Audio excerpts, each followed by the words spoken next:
Hi everybody, hope all of you are doing great. Another unboxing video. I've got a Canon RF35mm 1.8 macro here today. So let me just quickly push this box down. So this is the Canon. I bought it from a Canon UK. It's no seal or anything like that on the box. So let's quickly see. These are the paperwork.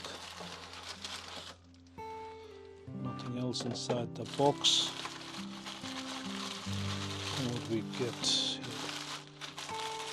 Okay, this lens doesn't come with any pouch or anything like that. It's a budget lens, but I'll tell you the reason why I really wanted to get this lens.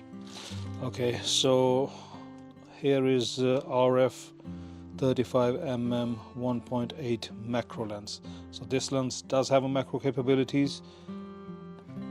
It has two buttons here, stabilizer on off. You can turn on and off the stabilization, and autofocus to the manual focus. So two buttons. It doesn't come with the lens hood. It does have a lens cap, but it doesn't come with a lens hood. So regular thing.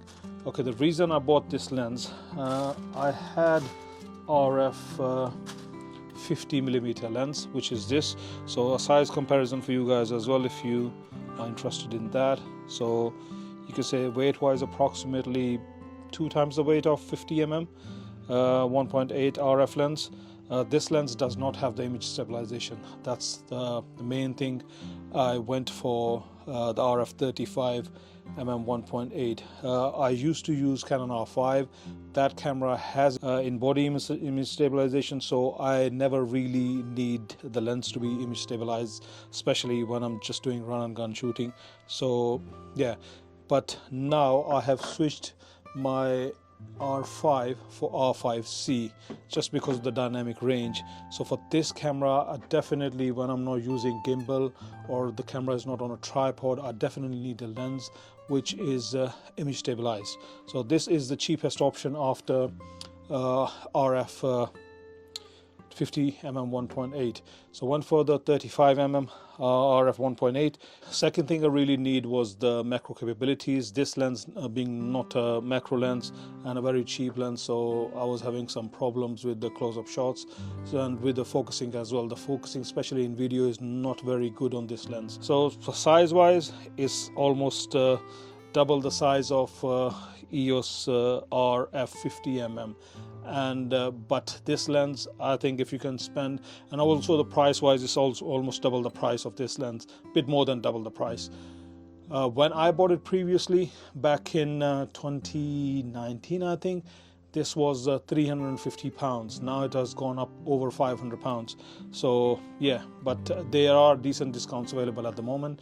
In a used market, you can get this lens in a good condition for roughly £375–400. So yeah, but if you got extra money and if you really want image stabilization in your lens, then definitely do not buy 50mm RF. Canon R7, R10, R5, R6, 6 Mark II, and especially for Canon EOS R5C, which does not have in-body image stabilization, I think this is the best budget lens you can buy. And again, the macro capabilities when it comes to autofocus, this lens has much better autofocus capabilities than a bit more expensive 85mm macro lens. Then the next macro is a 100mm f2.8 macro. The only one problem you can face while taking the macro photos with this lens, you need to be quite a bit close to the subject, and if you haven't got a good lighting setup, that can be a problem. You have to have a very good lighting setup when you're using this lens for macro purpose. You're going to be very close to the subject, and if the lighting is not good, there's going to be shadows, there's going to be a lot of issues. So that's the only thing. With the 100mm and to some extent the 85mm macro, you don't face those issues. So yeah, it's with 100mm, that's the best lens for macros. You'll be quite a bit of distance from a subject, and you can get away with the 1 or 2 lights. But with this lens, you minimum, if you want to take proper pictures or even videos, you have to have a proper lightings, because you're going to be very close to the subject. So that's it for today's video, and I'll see you in the next one. Take care. Bye bye.